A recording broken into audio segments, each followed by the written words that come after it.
দেখেছি লাইলা মামুনকে মেরে ভজকে দিয়েছে তার ফেসটা, আবার তারা এক হয়ে গেছে। তো এই সব টিকটকারদের থেকে আপনারা কি আশা করতে পারেন? এন্ড আপনারা সাংবাদিকরাই তাদেরকে হচ্ছে কি বলে সেলিব্রিটি বানাই দিয়ে ভাইরাল করে দিয়েছেন। এন্ড ওরা টিকটকার, ওকে, টিকটক একটা মানে জায়গা, মাধ্যম যেখান থেকে উঠে আসার।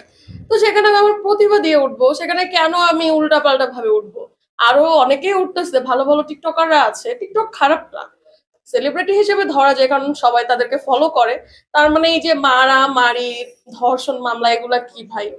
অবশ্যই লাইলা একজন ম্যাচুয়ার মহিলা, উনি একজন বয়স্ক মহিলা। আর সরি, বিকজ মামুন হচ্ছে অনেক ছোট একজন ছেলে, বা ওর থেকে বয়সে ছোট। সেখানে লাইলা আপু কিভাবে, আমি বলবো একটা মেয়ে হয়ে কিভাবে ওইরকম একটা ছেলেকে একসেপ্ট করতে পারে যে এত উল্টাপাল্টা ভাবে চলাফেরা করে? তার তো এমনই পরিস্থিতি হওয়ার কথা। মামুন যেটা করেছে ধর্ষণই ধরে, বিকজ একটা মানুষের সাথে, একটা মেয়ের সাথে থাকছে, তাকে আশা দিয়েছে, হোক সে বয়স্ক মহিলা।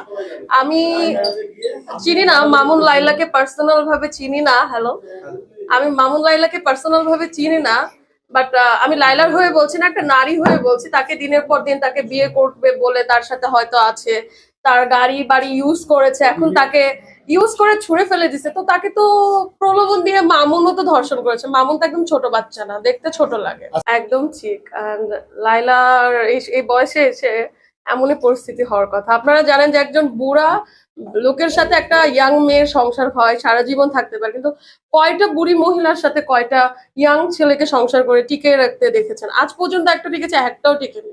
আমি যদি আজকে আমার এজের তুলনায় আমি ডাবল কাউকে বিয়ে করি, আমার সংসারটা টিকতে পারে, বাট একটা মহিলা হয়ে একজন ইয়াং ছেলেকে নিয়ে কখনো সংসার টিকতে পারে না। আমার কাছে মনে হয় যে তারা খুব চায় যে নিউজের মধ্যে থাকবে, নিউজ ফিডের মধ্যে থাকবে, দেখেই এমন করে। কারণ গতবার লাইলাকে নাকি মেরে ফেলতে গিয়েছিল মামুন, এন্ড এটা হতেও পারে সত্যি, কারণ ওকে গ্রেপ্তার করিয়েছে। আমি এটা সত্যি বলেই নিচ্ছি, বিকজ একটা মানুষ তো জেলে যাবে না ভাইরাল হওয়ার জন্য, কারণ জেল তো অনেক কঠিন একটা, আমি যতদূর শুনেছি 1 ঘন্টা থাকলেও অনেক কষ্ট। তো মনে হয় না সে যাবে।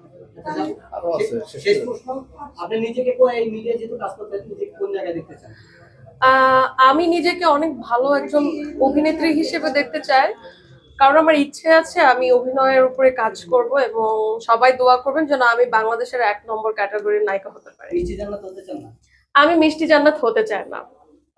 আপু সর্বশেষ হচ্ছে আপনি ঈদের তুফান সিনেমাটি চলছে, শাকিব খানের একজন ভক্ত হিসেবে আমরা আপনার মুখে যে সেই গানটা শুনতে চাই। আমার ভয়েস খুবই বাজে, শুনেছি এর আগে, আপনারা জোর করে আমাকে দিয়েছেন। ওকে, 1 মিনিট যাবো আমরা।